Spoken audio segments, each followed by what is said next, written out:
Hello everybody, welcome to the city of Tokyo. This is Nihonbashi, and in this episode we'll be talking about the price of the exchange rate right now between the USD and the Japanese yen, and will this return back to 150 yen to the dollar, which is a crazy rate that happened last year. It was kind of exciting to see for a lot of travelers because, if you came here at that exchange rate, you would be sort of, richer here, and you'd be able to do a lot more with your money, even upgrade your hotel, eat better, see more stuff. I don't know, just upgrade. And that reality might not be the case. So in this episode, we're going to be going over that and take you through some of the history of the Japanese yen, what happened last year, what could potentially happen this year. As you see a really cool motorcycle right there. That's so cool. All right, this is Nihonbashi. This is where a lot of the Japanese banks are. They have their headquarters here. There's a lot of money in here because just over there is where before the Tsukiji market, which is now the Toyosu market, there was the Nihonbashi market, which was the biggest in Tokyo, that collapsed during the Great Kanto earthquake back in the 1920s, and then it moved to Tsukiji. So there's a lot of old money here. Right now, the exchange rate to the Japanese yen to the dollar is $1 equals 131.42 yen, right? You can see it reflected right here. And at the start of the pandemic, it was 109.7 yen to the dollar. So that's a pretty big increase. And you can see that mountain on the right side of the screen. As soon as 2022 hit, we started to see the yen just plummet in price against the USD, and it peaked around the end of summer in 2022, where it got to 151 yen to the dollar, which is just a crazy price when you think about it. Because I moved here in 1998. The price of the yen to the dollar, check this out here. This is crazy. It's like history repeating itself. So when I got here in 1998, I got here in July. It got up to about 147 or 148 yen to the dollar. And over the last 25 years since this, I have not seen those totals until the last couple of years. And you can see the trend line for the Japanese yen versus the dollar going all the way back to like the 1980s, where it was like 260 yen to the dollar somewhere around 1986. And then the bubble burst. You can see the yen came back to normal, I guess you could say, which is the total that we saw it for the longest time. And then there was a time I came to Japan represented by this mark in the middle. And since then, we had not seen the totals at this before. I believe Japan intervened back then. I'm not sure. But there was a financial crisis going on in Japan, and the yen had plummeted, and then it came back down. And then it just kind of fluctuated for a really long time.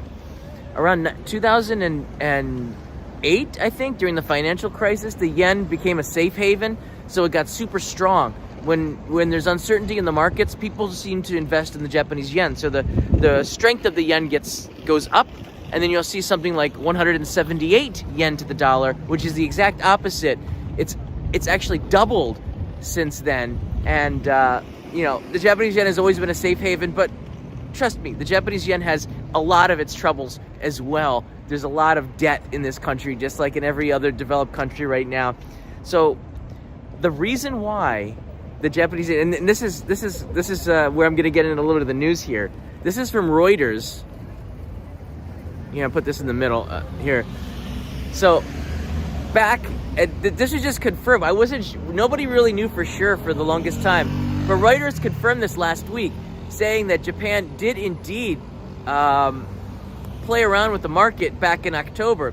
When it got to 151.94 yen to the dollar on October 21st, they did spend billions of dollars to prop up the yen. I would say prop it up. It only made it decrease about, I don't know, like six points or something.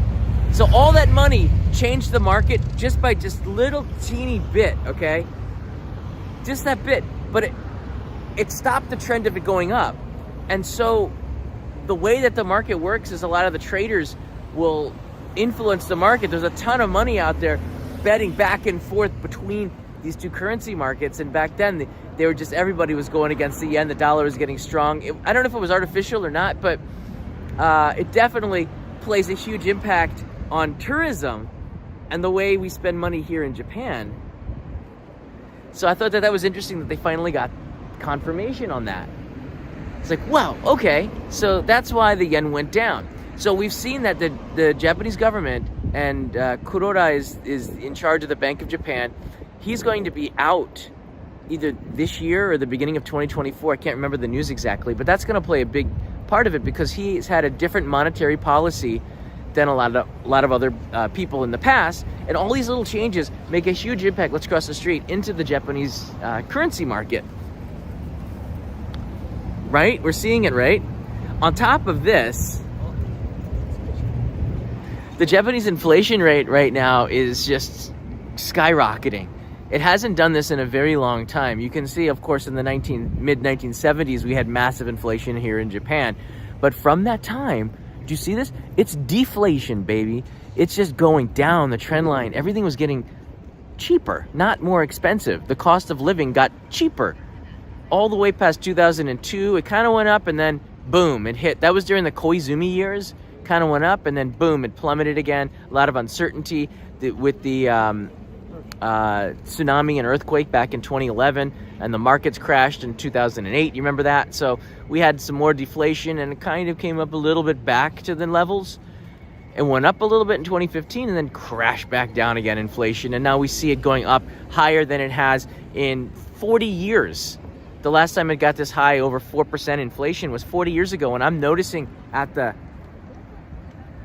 bank, at the supermarket, at the convenience store, at places all around, I'm starting to feel it.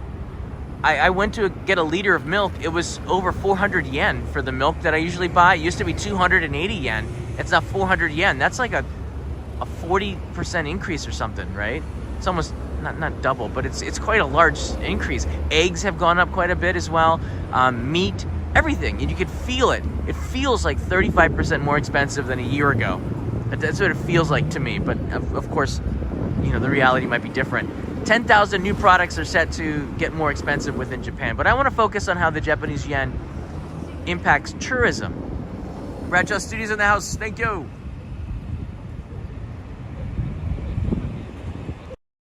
Now, I don't think a lot of YouTubers would tackle this. So I'm pretty sure I got most of the information correct. I studied economics in university, but that doesn't mean anything. It just means that perhaps I'm more fascinated by numbers and the history of the economy than perhaps other people are. But it's important to talk about. So I've noticed over the last, I did a live stream on this a few months ago. I've noticed over the last, 6 months, hotel prices have started to go up since Japan reopened in November 2022. Just a little bit. It's a supply and demand thing right now in Japan with tourism. There's a lot of people coming in. The numbers, we're now in the millions now visiting Japan again, even without China here. And that's going to happen within the next few weeks, I believe, where more Chinese are going to come in here, which is good for the economy. So there's not as many hotels as there were back in 2020, before the pandemic. A lot of them went out of business. A lot of them downgraded, turned into something else, or sold those buildings up because they couldn't pay the rent. So in Tokyo, there is a shortage of accommodations, of affordable accommodations. A lot of the youth hostels and guest houses in Kuramai, in Nihonbashi, this region, went out of business, or they're under. So affordable accommodations like in the 3,000 to 5,000 yen range per night in the city of Tokyo are kind of squashed. There's, of course, capsule hotels, but even they raise the prices. And they're not really for tourists because you don't have a place to put a lot of your luggage. It's just an inconvenient stay, I think. Might be nice for a night. Definitely not for a family. Phil writes in here, cheap in 2024, that's when I'm going back. All right, Phil, I'll get to that in a second. So inflation has played a big part in tourism here in Japan because these are things that don't impact domestic tourism so much. These are impacting more foreign tourists because when people ask me where to stay in Tokyo, I don't know exactly where to stay because I live here. I don't stay in a hotel in Tokyo, right? I pay rent. I've noticed that the rents have been going up, but just marginally. But the price of the hotels are definitely I would say like 30 to 40% more than they were in 2022. I checked this out. Let's go down in this direction. I checked this out yesterday because Leo's birthday, my son's birthday, is coming up, and we're thinking of going to Tokyo Disneyland to look at hotels there. Where should we stay? And I remember in 2019 we stayed there, and the price was about, for the Sheraton, it was under 20,000 yen. I think it was 19,000, between 19 and 22,000 yen. It's now 32,000 yen, so that's a 10,000 yen increase. This is not the high season, all right? This is sort of a low season before the cherry blossoms. There's not a lot of tourism here, right? But it's over 10,000 yen more a night than it was at this time before the pandemic. So we're seeing hotel prices about 30% more than it was when tourists were here before. I'm guessing it's just a supply and demand type of thing, but it could change over time. These costs do impact you. So 2024, what's the outlook going to be like? That's really hard to predict with the crystal ball. That could mean many things. I'm going to say like inflation's going to be pretty bad, but we've seen that the Japanese government has a line in the sand where they won't allow it to get back up to 150 again. I don't think that's going to happen again. So if you changed your money, like a couple of people that I know, you probably got a pretty good deal. I think it's going to hover between 115 and 135 to the dollar for a long time. It's better than it was, and 115 is about what it was when the tourism stopped in 2020. So 115 would be, it's still a pretty good deal if you compare it to 72 back in like 2011, which is crazy. But if you're visiting Japan now, I think you're getting a really good deal. Some of you may be saying, oh, it's more expensive now because it used to be 150. That was like a special thing. I don't think it's ever going to get to that again. It's going to stick around 115 to 135, and it's going to fluctuate, I think. But I see that as a peak, 151, and it just seems like it's just going to go down. So if you locked your prices, your hotel prices in at 151, you got a good discount. And I was telling people to do that. If you can book your flight now, book it now. Book it when you can get a good deal. Flight prices. This is a little bit more difficult. There's a lot of market forces going on right now that I can't see all of them. You pull a string in one direction and gets you pull a string here and another string somewhere else gets pulled in another direction. So it's hard to see how 2024 is going to shape up. The price of gasoline, jet fuel, the price of the demand, the amount of flight routes that they open up eventually. That's all going to play a huge part in the prices of the tickets. I think Japan is going to be a big destination in 2024. I honestly think it's going to go back to the levels of 2019. And if that's the case, I think airlines are going to be slower to ramp up routes. So I'm thinking 2024, the first half is going to be a little pricey. And then by the second half of 2024, prices are going to settle down a little bit. I think they're going to want to make money, market forces. So they're going to open up more flight routes. That's my guess. Vintendo, hey John, going back to Japan in September, should I exchange the yen now? It's a tough question.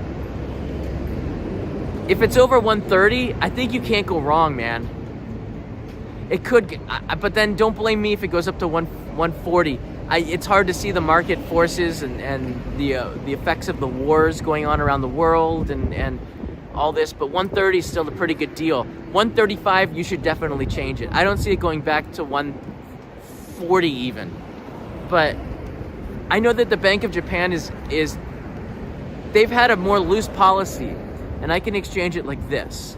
I can explain it to you like this. I'm not going to exchange your money. In Japan, people tend to save more than they spend. They're much more save conscious than consumer conscious compared to the West. If you go to the post office or you go to the bank and you have a savings account, do you know what your savings rate is? It's like 0.01% you get for your money that you put into a savings account per APR, annual percentage, your percentage rate. That's awful. Like, who would save money like that? But Japan had deflation, meaning you're losing money by holding your money, right? So that exchange rate was really good. I haven't seen them for a long time, but it doesn't seem like Japan has changed their exchange rates much over the last, their interest rates over the last decades because of deflationary pressures. So Japanese tend to just save the money.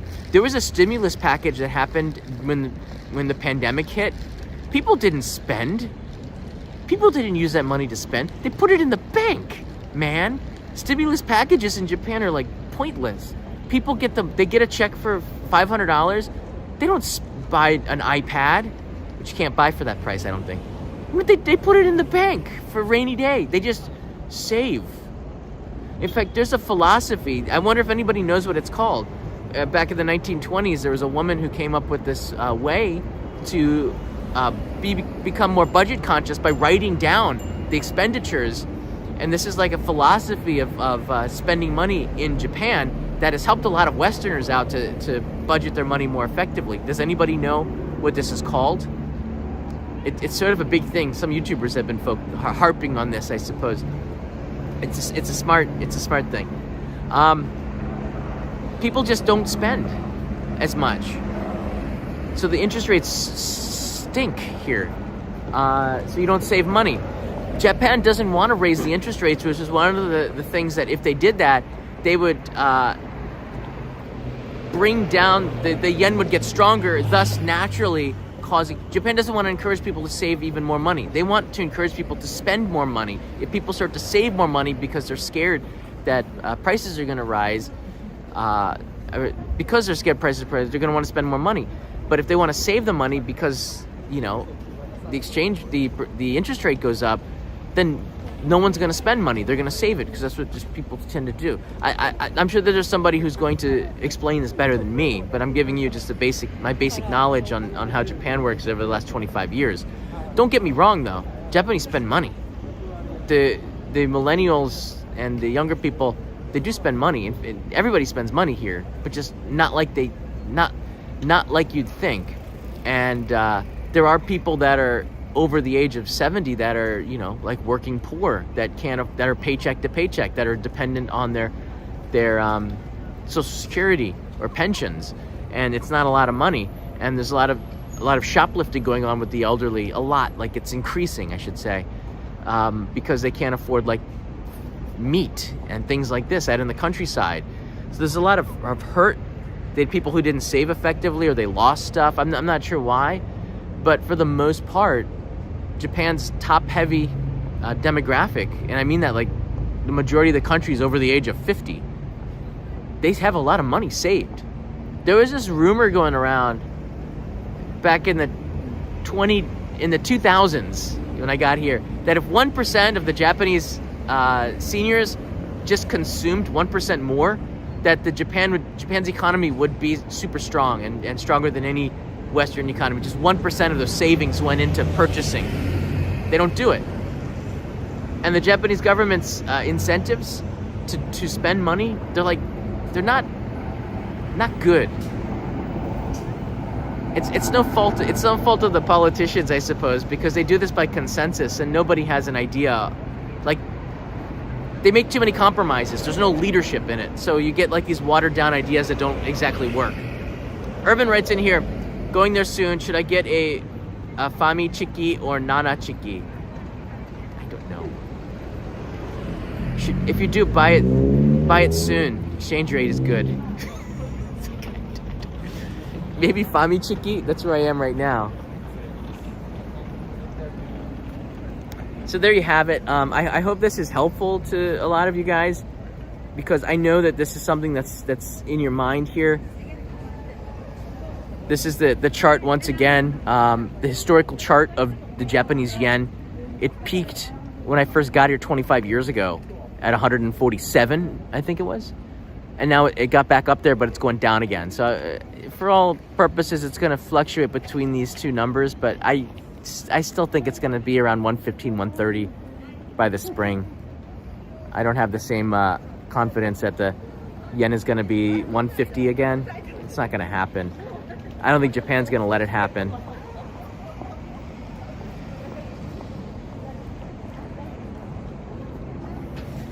Yeah, when tourism stopped, that was the exchange rate right there between February 2020 and February 2023. The last 3 years, the yen has gotten stronger to the dollar, US dollar, by 19.79%, and even super high if you go back to last October. It was like 27%. It was crazy. So it's sort of normalizing, but you can see there's an uptick again a little bit, but I think that that's another valley, another hill, and then it'll go back down again to normal. That's my guess. If you look at the data, and it's fascinating to see this. History sort of guides you in this. You don't see 150, you're not gonna see 150 again. And watch it happen that it does. All right, I'll take some questions from you guys here if you're interested in talking about currency. I can't help you with the Family Mart chicken, which is really famous. I can't help you with that, but I can help you with currency questions. Shoot. First time I've seen this live. Zuf Boof, thank you. It's gone down quite a bit. It has, more to normal levels, which is good. I buy my CDs in Japan. Interesting. I haven't bought a CD since, I don't know, 1990s. Are you talking about certificates of deposit? I'm not sure. This is why I don't look at the chat as much. It's mostly all of you talking to one another. So probably I should go to an ATM and get some yen from my euro savings while the exchange rate lasts. Well, if you're here right now, and I know you are, and last time I was here, I think it was with you, Alex, I don't think you need to rush, but I think it's going to hover around 130, 125 to 130 for the next while, but I don't see it going up like it did before. Again, the conditions can always change, but I don't see it going like that anymore. The ATM fees at 7-Eleven are free, I believe. They just want you to go in there, depending on the time of day, or is it? I'm not sure. It depends on your bank as well. So I have a UFJ Tokyo Mitsubishi UFJ bank, and they charge at 7-Eleven, depending on the time of the day, like 100 to 200 yen. From the ATM machines there, it's like free for me, but that's my bank. Depends on your bank. Usually if you get in touch with them, they might even have a deal where if you register for something, they'll give you like 10 free transactions a month for free or something. Yeah. Some good questions here, but they're not coming in hot and heavy. Really? Is the internet data inflated? Yen was 130 to the dollar, but back it was 122. Why the big difference? I'm not sure what you mean. I'm not sure what you mean. Right now, the exchange rate is 131, 142 to the dollar. This is for the last, since, they stopped tourism pretty much. You can see between 2018 and 2022, there was almost no real massive spikes in the exchange rate. It was pretty constant. And then 2022, we started to see the dollar weaken and the yen getting super strong because the monetary policies in Japan, the Fed was raising the exchange, to tap down on inflation. The Fed was increasing interest rates. Japan should do that too. That makes sense to tap down inflation, but Japan kind of wanted inflation. Japan hasn't had inflation for, I don't know, decades. So they're trying. Japan does everything it could to encourage inflation, for prices to go up, so companies can earn more, and wages can go up to be more competitive in the world where inflation is going on. You don't want a country with deflation. Your purchasing power outside of the country goes down. Right? Back in the 1980s, the Japanese who traveled in the late 80s were kings. The yen was so powerful. Now the yen it's good, but it's stable, I'm not sure what your internet prices are. It could be your bank. They're taking a percentage out, but when you do, that's the rate, that the official rate, and you might get 2 or 3 percentages off of that based on your bank. But if you're getting 122 to the dollar, you're getting, I don't know, hustled. All right, I'm gonna take you on a trip here.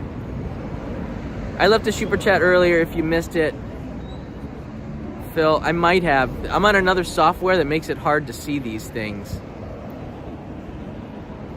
So, okay, here. Honestly, I don't care. I'm working 2 jobs this year, so I could stay 2 or 3 months. I just went away, Phil. Ow!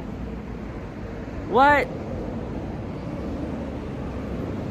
I might buy a bike and cycle around. Phil, I hope you do cycle around because that'd be pretty awesome. By the way, Japan said that they're amending the mask rules. There's no mandate. You don't have to wear a mask.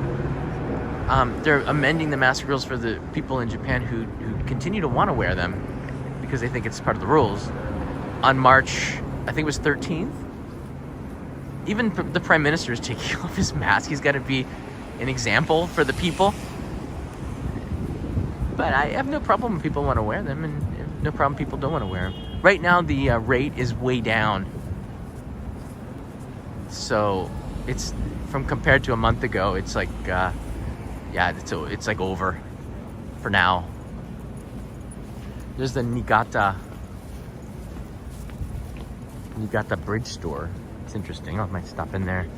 If I go into shops and ride on public transportation indoors, I will put on my mask, but even that mask is like pointless. It's like a foam mask or something. I don't know. All right, does anybody know where I'm going? I hope so. The signal might cut out because I'm between the buildings. This is where Anjin-san's house used to be. I think I did a live stream here about 4 years ago. Anyone who's read the book Shogun will appreciate this. It's a really real story. He used fictitious names, but than John Blackthorne. But there's an actual statue here for where his house was. Ieyasu Tokugawa gave him a house here in Nihonbashi, which was probably pretty valuable property. Wow, this area has changed a lot. I wonder if it's still here. Whoa. Maybe I'm on the wrong street? I don't think so. That wasn't here before.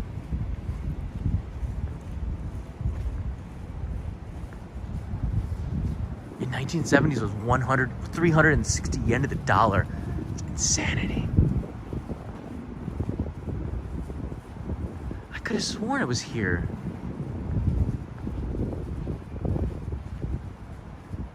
Oh, there it is. Okay. It just looks a little bit different. All right, it looks like this rock. So you'll find rocks like this all over Nihonbashi with some of the history. And this is a different store. Like rocks that have been here for centuries. It's pretty cool to do that. It's got to be around here somewhere. Maybe it's the next street over. The name of the street is Anjin's Dori, I think. So it's just crazy. Like you read a book and you think it's fiction, but it becomes true. Like this story really did happen. I think that's just so cool. I'm gonna go in the next alley here.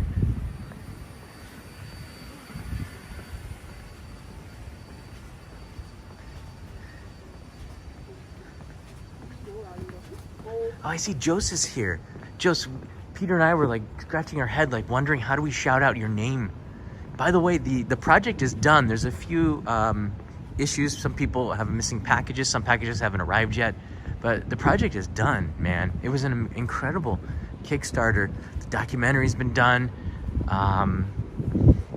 Packages have been sent, postcards, everything. It's just really exciting.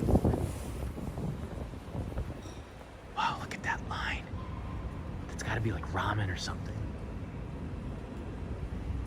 The alleys of Nihonbashi are more fascinating than that street I was live streaming on for 30 minutes.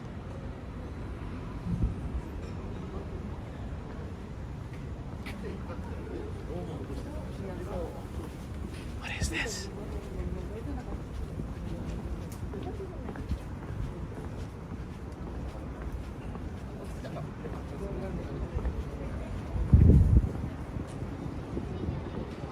Oh, it's an art exhibition. It said, but I don't think so. That's got to be that restaurant, not that corner shop.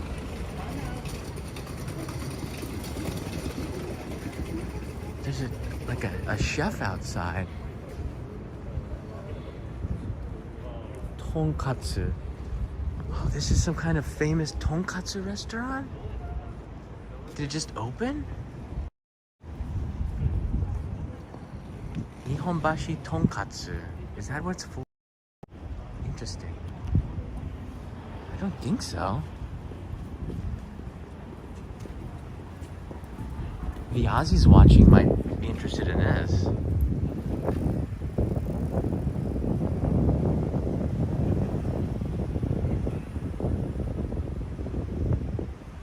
David Lee writes in here, when you pay with credit card at shops, do you pick your own currency or US? Everything's in yen. I've never seen it with a foreign credit card, the ability to pick a currency. It's not like Europe. I'm pretty sure you're paying in yen and your bank has to, your bank changes it. Or is it this shop? Okay, let's just take a quick look. What is this? Sorry, the wind picked up. I'm like in a wind tunnel here.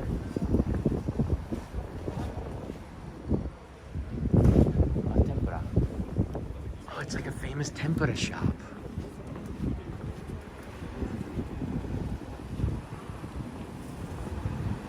There's another line here.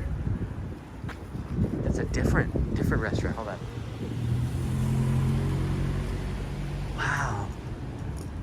Some of the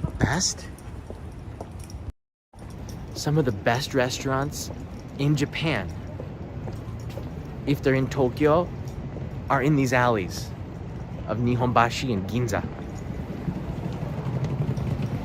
A lot of them are not as expensive as you think. Some of them are. But for lunch, usually you can get a pretty good discount. And I'm seeing even more new ramen places opening up. There's a soba place on the corner. I'm wondering, like, maybe I went too far. All right, let's go down the next street this direction. I wanted to show you guys this, and I like to pay homage to that site.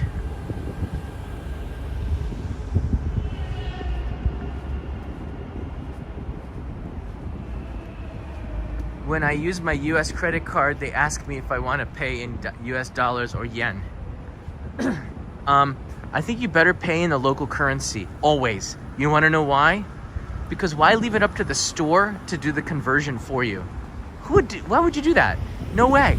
Pay it, let your bank do the conversion. All right? Never, that's like, you know, like Amazon does it and the exchange rate's always awful. If I do, buying things from Amazon. Here's another line. Always pay in the local currency and let your bank do the exchange rate for you. Don't let anybody else do the exchange rate because you know they're going to take their cut. Like YouTube takes their cut. Super chat, it's about 30%. Wow. How do I get to the other side? I'm gonna cut through here.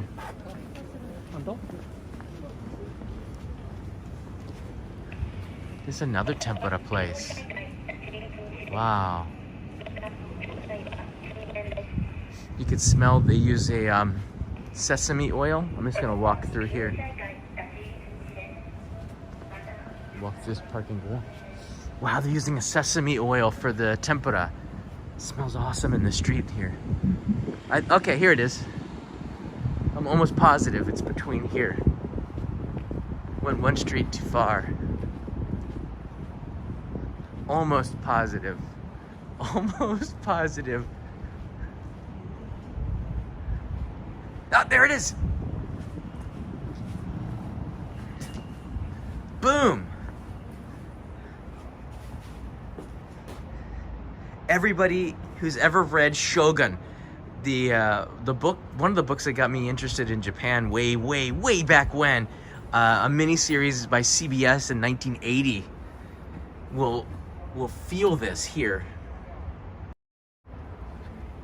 In memory of William Adams, known as Miura Anjin, the first Englishman to settle in Japan, coming as pilot on board the Charity in 1600, who resided in a mansion built on this spot, who instructed Ieyasu Tokugawa, Ieyasu the first Tokugawa shogun, on gunnery, geography, mathematics, etc., and constructed for him several ships on the European model while rendering valuable services in foreign affairs, and married a Japanese lady, Miss Magome, who died on April 24th, 1620, at the age of 57 years old. Rebuilt by some Japanese, May 1951. Right. No, it's not. Richard Chamberlain was the actor. It's not the William Adams, who was John Blackthorne in the miniseries. But this exists. Come and touch it. There, touch the top. That's what I did here. Give it a rub. History. William Adams. Okay, there. Touched it.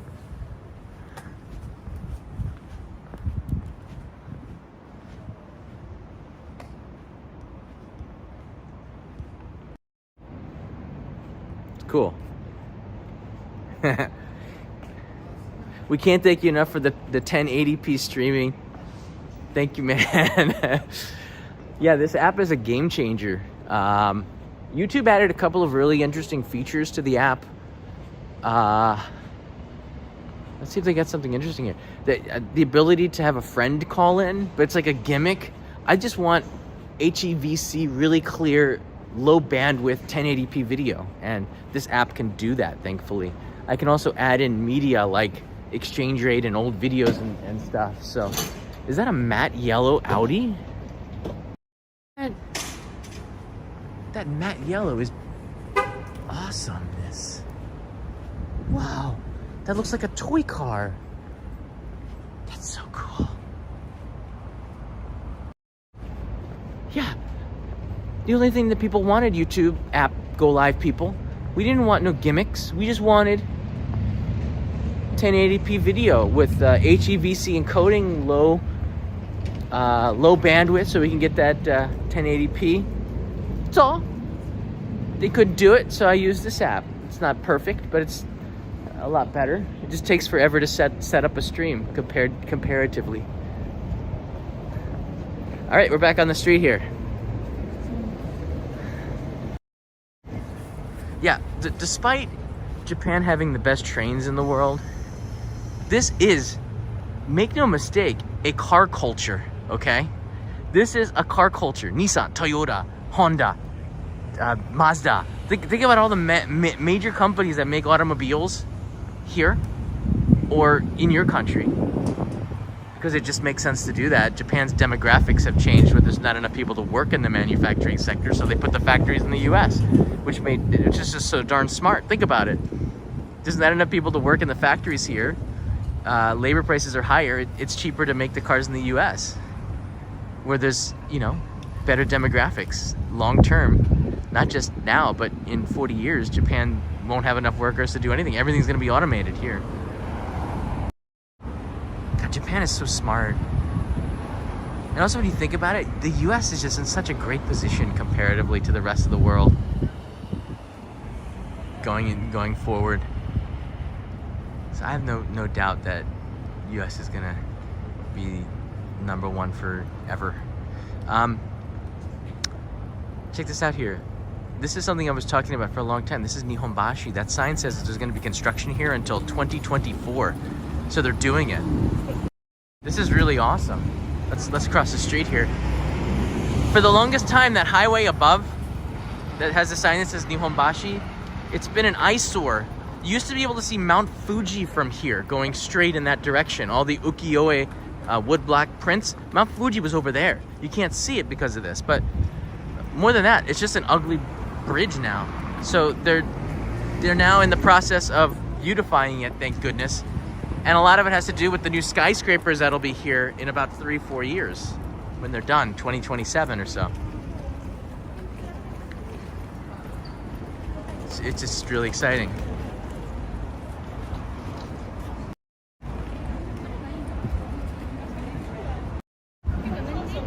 So there you go. I thought that this is fun for me, looking at numbers and kind of seeing the trends of Japan, not just in places to go and you know, people to see, but also in how the money works, how the Japanese yen stacks up to the dollar, and your purchasing power, and all these things.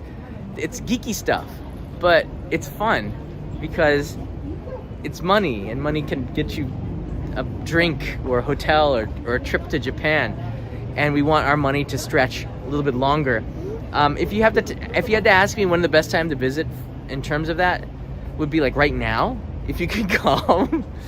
But because flights are expensive because there are less routes, I say the next best time where the price is going to be cheaper is going to be around the second half of 2024. Yeah, my guess is the second half of 2024. Flights will be back. The revenge tourism will be gone. More hotels will be ready and set up. The infrastructure will be better. I just can't predict the inflation and how much things are going to change in the next 18 months. But I would say 2024, the second half, looks like it's going to be really back to normal.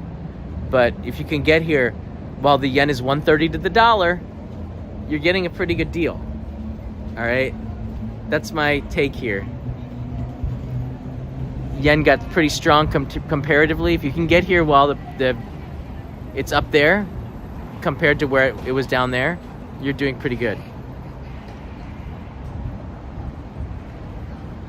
There you go. All right, thanks everybody. I hope you have a wonderful weekend. It's a Sunday afternoon here in Nihonbashi, and it's just a beautiful weather not to be outside for a little bit. So these live streams get me outdoors, get me a little bit of sun, because I've been inside editing like crazy.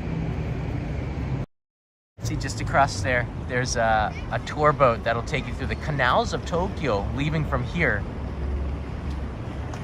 It's a nice tour, this cruise, and I haven't done it yet, but I think I will this year. Especially on a beautiful day like this. It's nice to be on the canals of Tokyo. In the summer it stinks though, because it's not the cleanest water. Can somebody pick Somebody take a color dipper and tell me what the HTML, the color code is for that brackish looking water straight ahead. You can also see some of the buds for the ume blossoms. Some of them have started to bloom already. So that might be the next live stream. I'll take you around to some of the ume blossoms in Tokyo, maybe someplace new. But just looking at them, doesn't even matter where. You see it, you know spring is coming, and your vibe changes on life. You just get excited because it means longer days, warmer weather.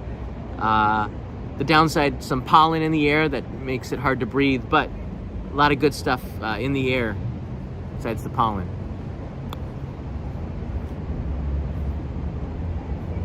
We didn't get a lot of questions on this. I guess there's not as many geeks, monetary geeks out there. It's always in the comments where somebody will go back and correct me. There'll be like one guy or one girl who is an economics professor and will just destroy me. But it's a good topic to talk about, and discussion is where you start to research stuff and learn for yourself. Yeah, revenge tourism, is a thing.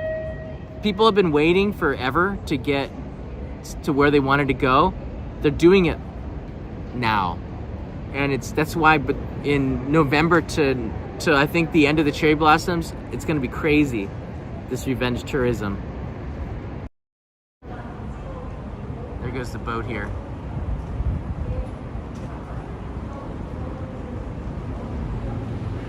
Yeah, pollen will probably need some masks, but I would say the PETA mask is my favorite because it's light, it fits in my pocket, and I could breathe. You know, let's wave to them. Ah, they're waving.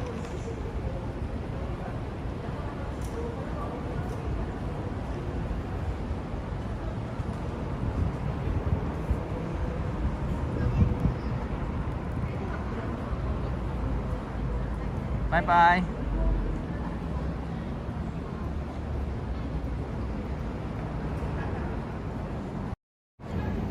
I wouldn't say couch surfing is a thing here, but I'm a hitchhiker. I didn't see a lot of couch surfing. But you can, of course, always do something to save. I hitchhiked for 1 month on $150. Used my tent. You can sleep in parks. Just leave at 5:30 or 6 a.m. sunrise. Don't make a campfire. Just it's a place to crash. Usually it's okay. But yeah, there's a ton of things you can do to save money, and you don't have to stay in really expensive hotels. You can find a way around it. Airbnb has a rule where you can't do it 365 days out of the year. So that's also a limitation on the accommodations in Japan. How is the inflation going to be in October? I don't know, but 10,000 items are supposed to get a bump in price this month, by the end of the month. I'm not happy about that. They raised the price of beer last October. Nobody was happy about that, except for a couple of mothers. Yeah. Luckily, I don't drink much of any at all now, so it doesn't really cost me that much more. If we find the documentary to watch online, send me a message on Patreon. Speaking of which, thanks for asking. This is this month's postcard. I think it's a pretty awesome shot. These went out. Hold on a second. These went out. Sorry, no, these went out like on a Thursday. And you can see this is Fuji Yoshida. I love this shot. You can see the retroness of the town rather than from the street level, from the sky, because if you just go straight on this road takes you straight to Mount Fuji, right? I think it's a pretty cool shot. This is from the drone of my friend Joe Hatab. We drove out to the world's most oldest hotel and filmed an episode here, and we got the drone up in Fuji Yoshida in a safe place, and it was pretty cool. So this postcard is on the way to everybody backing. If you want one, get it on Patreon. And if you sign up this weekend, if you're new and you sign up this weekend, I will send you this one too. This is Mount Fuji crossing the Fuji River. Last year, I sent this one out to celebrate 150 years of the Japan rail system in Japan. I'll send this out as a bonus, but you have to sign up this weekend. You have to be a new sign-upper. You get 2 for 1. Patreon. There you go. I don't think there's going to be a ton of sign-ups, but I've got a bunch of these left over. These are cool. I like the motion blur on the Shinkansen. I had to get a rent-a-car and drive all the way out to this area to film from here. It was kind of time-consuming, but it was a really good view. You got to get that shot. All right, everybody. And Diana, so pledging on Patreon then. Yes, please. If you're giving a super chat, I appreciate it, but support. I say Patreon is support and super chats are a gift. I think of it like that. And the percentage that YouTube takes is 30% on super chats. And Patreon takes, I think, like 9%. Everybody takes everything. It doesn't matter. There's no way to do it without this. But it all is part of the economy, I guess, and it helps people. I still think 30% is high, but we saw that YouTube Shorts revenue, YouTube is taking 55% and giving creators 45%. So that's kind of skewed. It used to be 45 and 55% for creators who upload and do monetization. So, do you need a credit card for a rental car? Yes. I would say yes. Yeah, you need a credit card. You also need an international driver's license. And if you're living in Japan for more than a year, you need a Japanese driver's license. You can't use international licenses anymore. I get a lot of information on that. I do remember those prepaid telephone cards. I still got some. I think there's some money on it. I just have nobody to call with it. I don't know what the Airbnb limits are for the owners. I just know that it is restricting, and a lot of them have complained, but they didn't want Airbnb to be competition to the hotels. But now that there's a lack of hotel space, I don't know what they're gonna do, but it's a weird thing. So people can't have Airbnbs as a business for all year. So what a lot of people do is they just buy many properties and they Airbnb those so they can get their businesses going.